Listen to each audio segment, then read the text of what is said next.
এই রতন, কি খবর তোমার? তুমি তো একেবারে নিরুদ্দেশ হয়ে গেলে, খুঁজেই পাওয়া যায় না। আর বলো না। আমার দোকানের ফুচকা আর পানিপুরির সুনাম যখন থেকে বেড়েছে, খদ্দেরের ভিড় লেগেই থাকে। হ্যাঁ, সেটা তো দেখতেই পাচ্ছি। এমন মনে হচ্ছে গ্রামের অর্ধেক লোক এখানেই বসে আছে। আরে কখনো তো আমাদের দোকানে ফুচকা খাও না, আজকে একটা বাটি খেয়ে দেখো। একবার খেলে বারবার খুঁজবে। বেশ বেশ, দাও তাহলে। হ্যাঁ, কিন্তু আমি কিন্তু তোমার নিজের লোক। হ্যাঁ, আমি খেলে বিনা পয়সায় খাবো। বেশ বেশ। তোমার টাকা দিতে হবে না, দাঁড়াও বানিয়ে দিচ্ছি। তোমার দোকানে খদ্দেরের ভিড় দেখে একটা প্রশ্ন করতে খুব মন চাচ্ছে, কিন্তু বুঝতে পারছি না করা উচিত হবে কিনা। আরে এত উচিত অনুচিত নিয়ে ভাবছো কেন? করে ফেলো, যা প্রশ্ন আছে। বলছিলাম, তোমার দোকানে মাসে কত করে রোজগার হয়? এক এক মাসে এক এক রকম।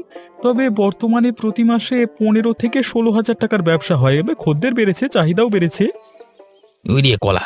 আমি সারা মাস অবিনাশ বাবুর বাড়িতে সকাল থেকে রাত খেটে দু দু দু থেকে 4 হাজার টাকা কামাই, আর এই রতন সামান্য ফুচকা বেচে 15-16 হাজার। এই ব্যবসা যদি আমি নিজের নামে করে নিতে পারি না, আমার আর কারোর গোলামি করবার প্রয়োজন হবে না। তবে কিভাবে করব, সালা ভাবতে হবে তো।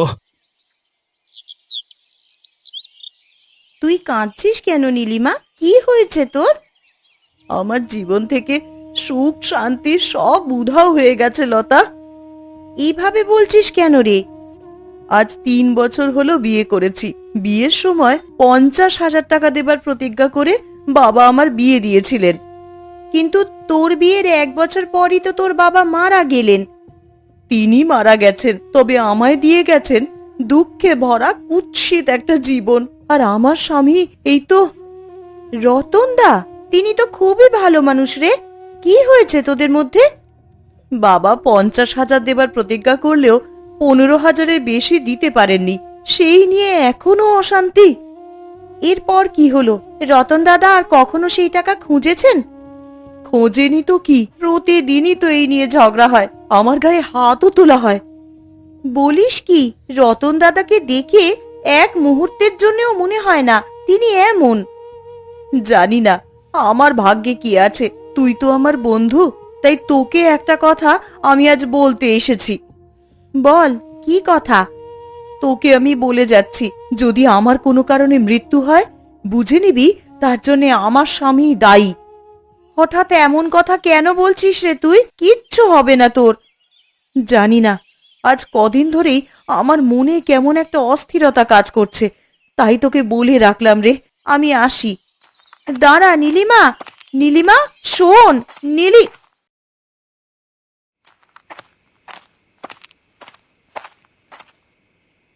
আরে রতন, দেখছি কোথায় যাচ্ছ?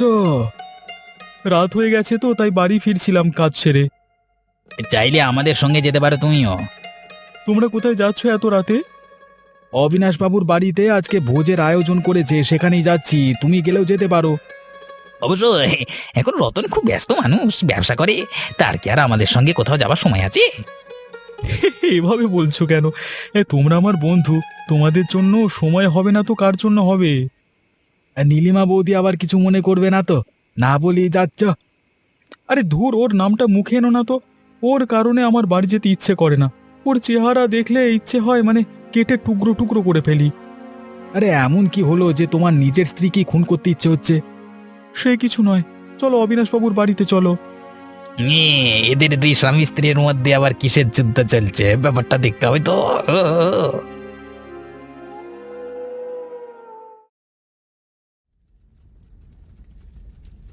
এত করে তোমাকে বললাম তোমার বাপের বাড়ি গিয়ে বাকি 35,000 টাকা নিয়ে আসতে, এখনো গেলে না। আমি কোন মুখে গিয়ে বাড়িতে দাঁড়াবো? বাবা এখন আর এই পৃথিবীতে নেই।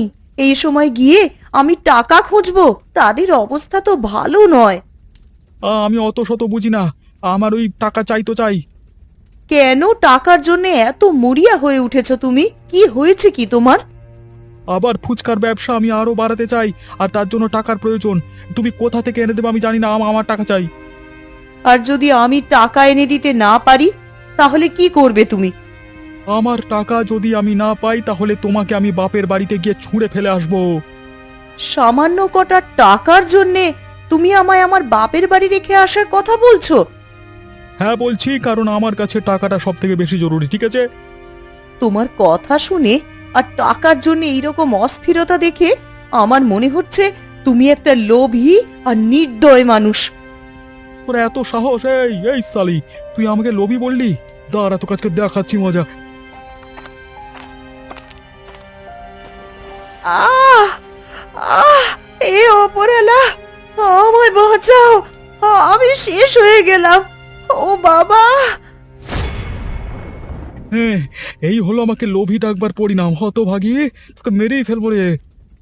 চিৎকার করছে কে? হায় হায় হায়, বৌমা তোমার কি হয়েছে? এই এই হতচ্ছাড়া, তুই আবার ওকে মেরেছিস? তুই আর মানুষ হবি না, যা যা এখান থেকে।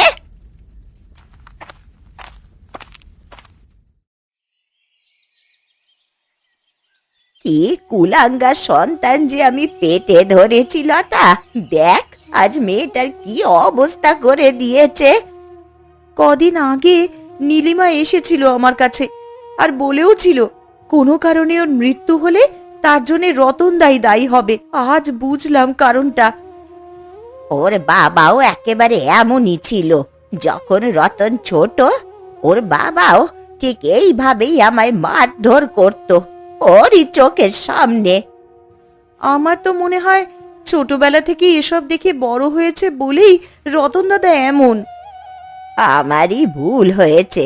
যখন ছেলেটা ছোট ছিল তখনই যদি ওকে ওর বাবার কাছ থেকে দূরে সরিয়ে নিয়ে গিয়ে মানুষ করতাম, তাহলে হয়তো আর ছেলেটা এমন হতো না রে। থাক মাসিমা, অতীতে কি হয়েছে তা নিয়ে ভেবে এখন আর নিজেকে দোষ দিয়ে কোনো লাভ নেই। ছেলে পুলেকে শাসন করাটা খুবই দরকার, বুঝলি লতা? আমি তো তা পারিনি, তাই আজ মাসুল দিতে হচ্ছে। প্রার্থনা করুন যেন নীলিমা প্রাণে বেঁচে যায়, নয়তো রতনদাকে হাজতের ঘানি টানতে হবে।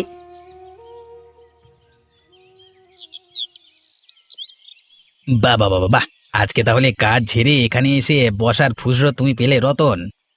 ঠাট্টা করো না তো খগেন, মন ভালো নেই আমার। আরে বাবা, মন ভালো না থাকলে এভাবে চুপচাপ থাকতে নাই। এবার আমাকে বলো কি হয়েছে। আমার বিয়ের সময় 50,000 টাকা পণ দেওয়ার কথা ছিল, কিন্তু মাত্র 15,000 পেলাম, বাকিটা পাইনি। এটা তো খুব খারাপ হলো তোমার সঙ্গে। প্রতিশ্রুতি দেবার পরও রাখতে না পারা মানে এক ধরনের প্রতারণা। এই নিয়ে আমার আর স্ত্রীর মধ্যে অনেক ঝামেলা হয় প্রত্যহ। আজ তো এমন অবস্থা করেছি, হাসপাতালে নিয়ে গেছে ওকে। তুমি কিছু ভুল করেছো বলে আমি মনে করি না। স্ত্রীদের এভাবেই সাহায্য করতে হবে। একদিকে টাকার চিন্তা, আবার এদিকে স্ত্রীর অবস্থা খুব একটা ভালো নয়, জানি না কি হয়। এখন তোমার স্ত্রীর কি হবে সেটা তো জানি না। আর যদি টাকার সমস্যার সমাধান করতে চাও তো উপায় আছে। কি উপায়? তুমি আরেকটা বিয়ে করো। হ্যাঁ, মানে আর এমন সুন্দরী আর বড় লোকের মেয়ে খুঁজবে যেন যত টাকা চাও দিতে রাজি থাকে। তুমি কি পাগল হলে?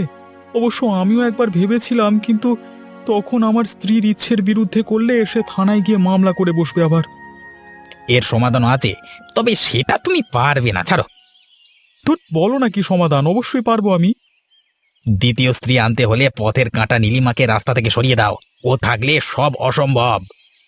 তা তো জানি, কিন্তু ওকে নিজের পথ থেকে সরাবো কি করে?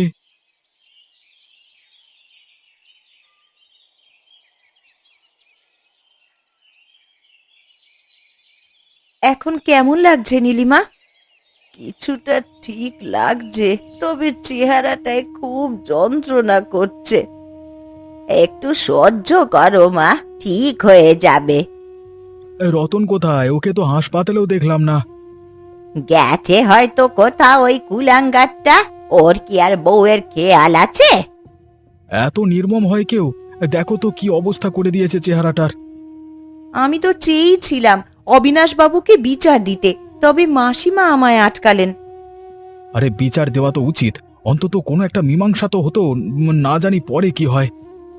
যত যা কিছুই হয়ে যাক, আমার তো একটা মাত্রই ছেলে, যদি আবার থানায় নিয়ে যায় জীবনটা তার শেষ হয়ে যাবে। কিন্তু আপনার ছেলের কারণে যদি কোনোদিন নীলিমার কিছু হয়ে যায়, তখন আপনি কি করবেন? আমি খেয়াল রাখবো, আমি বোঝাবো ওকে, চিন্তা করো না। বেশ, তাহলে খেয়াল রাখুন নীলিমার, আমি আসি। কোনো সমস্যা হলে আমাদের ডাকবেন। ঠিক আছে বাবা, এসো। তোমরা যা সাহায্য করলে আজ, তোমরা না থাকলে কি যে হতো।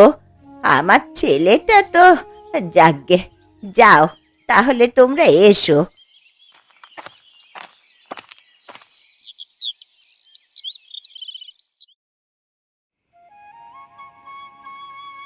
গিন্নি, গিন্নি কোথায় তুমি?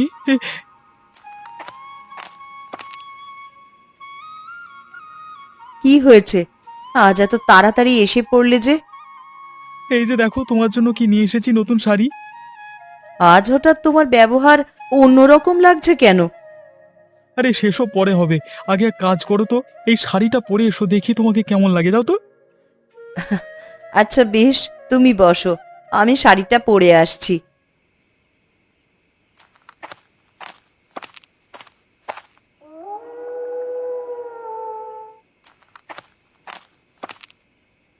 বাহ, তোমাকে কিন্তু শাড়িটা বেশ মানিয়েছে। আমার তো বিশ্বাসই হচ্ছে না যে তুমি আমার জন্য শাড়ি এনেছো আর আমার সঙ্গে হেসে কথা বলছো। আমি আমার সব ভুল বুঝতে পেরেছি গিন্নি, আমি একদম বদলে যাব। আমার ফুচকার ব্যবসা খুব ভালো চলছে, সুখে দুঃখে আমরা দুজন এখন থেকে মিলেমিশে থাকবো।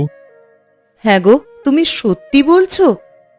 হ্যাঁ গো হ্যাঁ, এই যে দেখো, বিরিয়ানি নিয়ে এসেছি, এসো আমরা একসঙ্গে খাবো আজকে। বেশ, কাজ হয়ে গেল।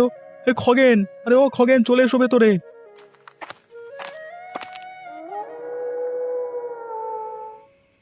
এই নমস্কার বাবু। আরে এসেছো গোপাল, রসিদটা নিয়ে এসেছো তো? হ্যাঁ বাবু, নিয়ে এসেছি। এই সঙ্গে এই 600 টাকা আপনার ভাগের।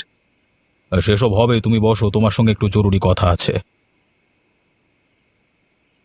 কি জরুরি কথা বাবু? আজকে বেশ কয়েকদিন ধরে একটা খবর কানে আসছে তোমার বন্ধু রতনের ব্যাপারে। ওর ব্যাপারে সকলেই কথা বলছে বাবু, ওর স্ত্রীর সঙ্গে খুব ঝামেলা চলছে। হাসপাতাল থেকে একটা চিঠি এসেছিল, একজন মহিলার চেহারায় গরম জল ঢেলে আহত করা হয়েছে। পরে খবর নিয়ে জানলাম রতনের স্ত্রী। আমি অনেক সময় আগেই বলতে চেয়েছিলাম বাবু, কিন্তু রতনের মা আমাকে অনুরোধ করেন আপনাকে না জানাতে। তোমরা একটু নজর রেখো, এভাবে চলতে থাকলে নীলিমার কোনো না কোনো ক্ষতি করতে একবার পেছপা হবে না ওরা। ঠিক আছে বাবু, আমি চেষ্টা করব এই বিষয়ে খেয়াল রাখবার। এই যাও দেখি, একটা চাকু নিয়ে এসো তো।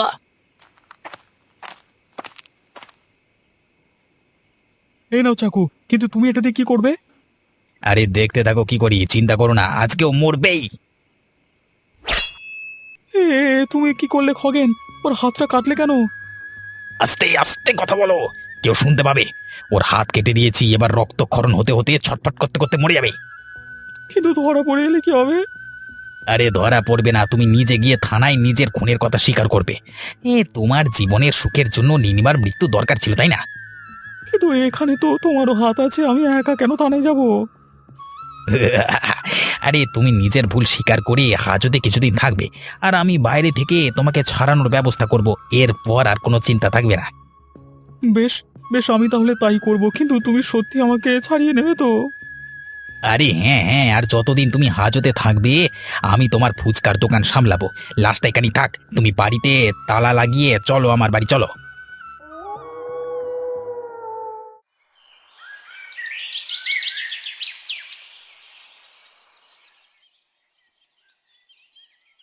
নমস্কার দারোগা বাবু। হ্যাঁ বলুন, কিভাবে আপনার সাহায্য করতে পারি? আমি একটা স্বীকারোক্তি দিতে এসেছি। কিসের স্বীকারোক্তি বলুন? আমি গতকাল রাতে আমার স্ত্রীকে খুন করে ফেলেছি। আপনি কি আমার সঙ্গে ঠাট্টা করছেন? হ্যাঁ, না, আমি সত্যি বলছি, কালকে রাতে আমি খুন করেছি এবং নিজের স্বীকারোক্তি নিজেই দিতে এসেছি। আপনার স্ত্রীর লাশ এখন কোথায় আছে? হ্যাঁ, আমার বাড়িতে আছে, আমি আমি ছবি দিতে পারি, আপনারা গিয়ে দেখে আসতে পারেন। হাবিলদার হাবিলদার শোনো, আর এনার থেকে তার বাড়ির ঠিকানাটা নাও এবং গিয়ে দেখো তার ঘরে কোনো লাশ আছে কিনা। লাশ পেলে একজন হাসপাতাল নিয়ে যাবে আর অন্যজন আমাকে এসে জানাবে, ঠিক আছে?